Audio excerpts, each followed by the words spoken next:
Hello, welcome back to Editing with me. The last two programs I showed you a quick method of how to take a photo out of its original background and place a new one.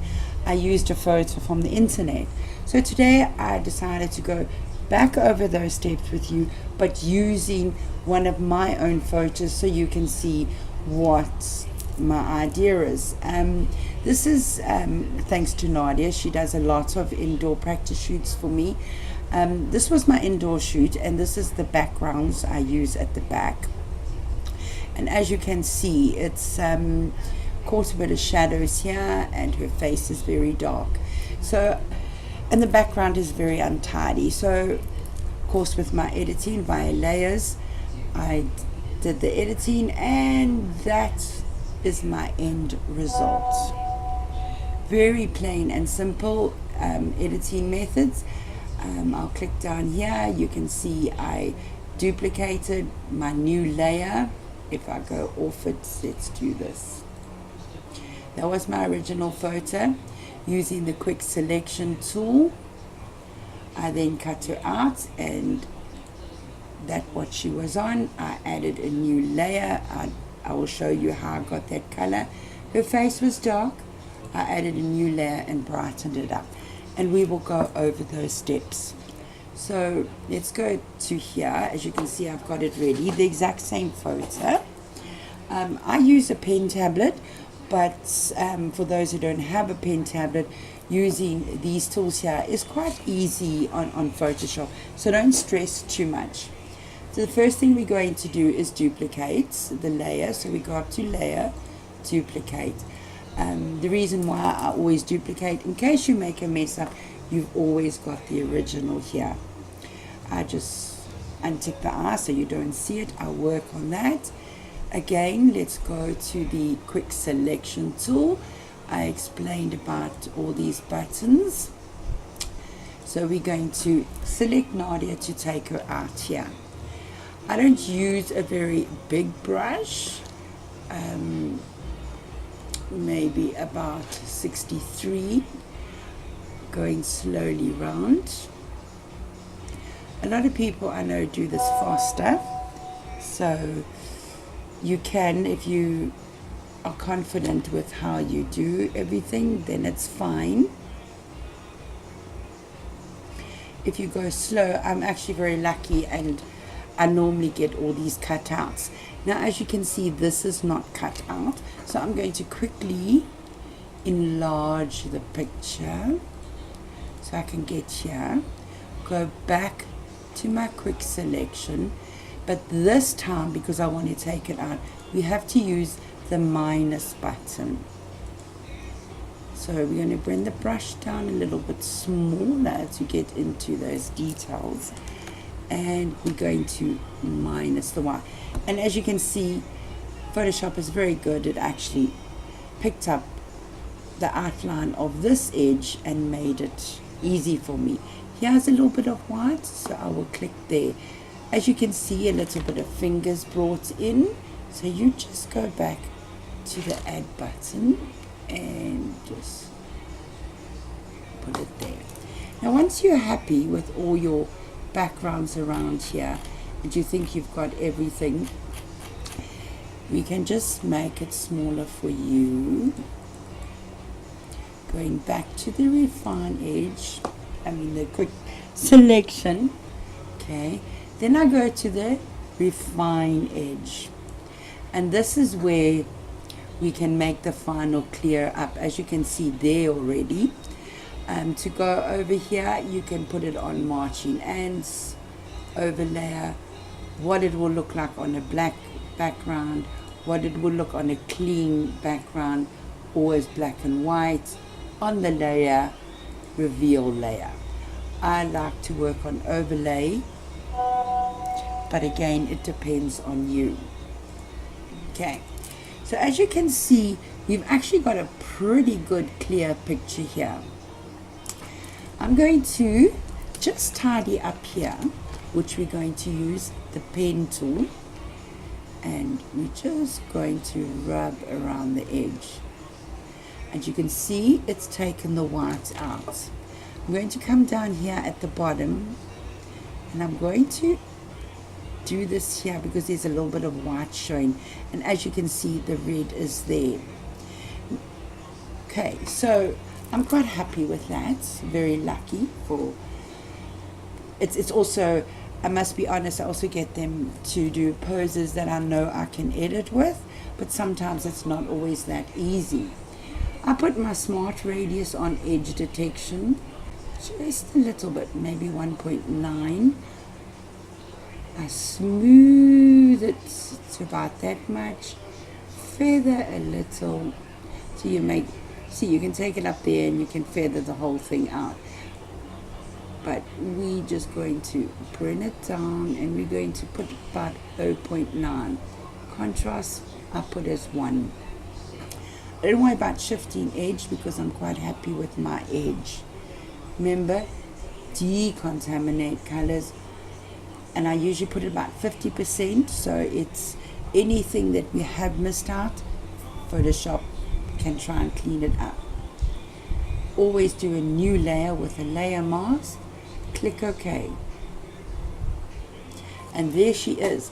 And that is really a good selection. As you see down here, it's taken the white out there and everything is nice and clear. So the next thing is now to put her in a different layer. If we go back to the first layer, it was a bit not nice, but that's how my studio background is, because mentioned before I do my own backgrounds. In a studio shoot, the backgrounds should be clear to enhance your photo. Other people put colored backgrounds. I mainly work with colors, basic colors, unless I'm being creative with certain photos. Anyway, we go back up to here and we're going to put a new layer. We're going to press layer. Okay, I then am going to fill it with white. Again, it's over Nadia, but we go back here and we take her at the top. And it looks harsh on her, so I like to go to my gradient tool. I choose this one here. I like to choose this button here. I keep it as normal and 34%. All I do, don't do that. Please press on your layer, because as you saw, if you stay on her, the gradient tool will darken her, and we don't want that. So press on the layer here, and that looks fairly good. I'm going to do that step again on the layer, and if you take the opacity up, say there, it's not what I like, and that's why I bring my opacity down to 34.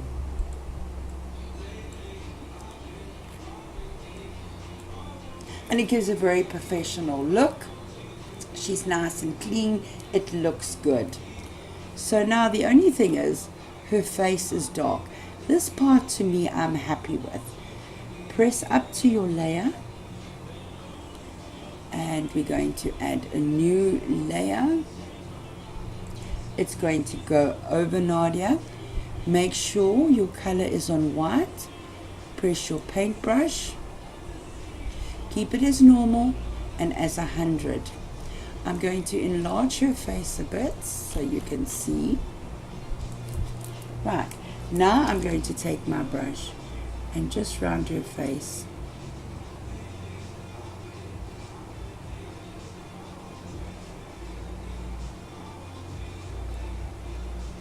Where I'm unhappy about the darkness, don't worry about the neatness. You'll see the end result.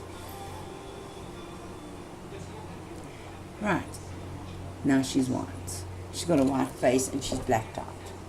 So you think, oh my word. But anyway, we are not finished yet. Go over to here, and I want you to do your layer as a overlay. Okay, as you can see, left out a bit. Just go back to normal.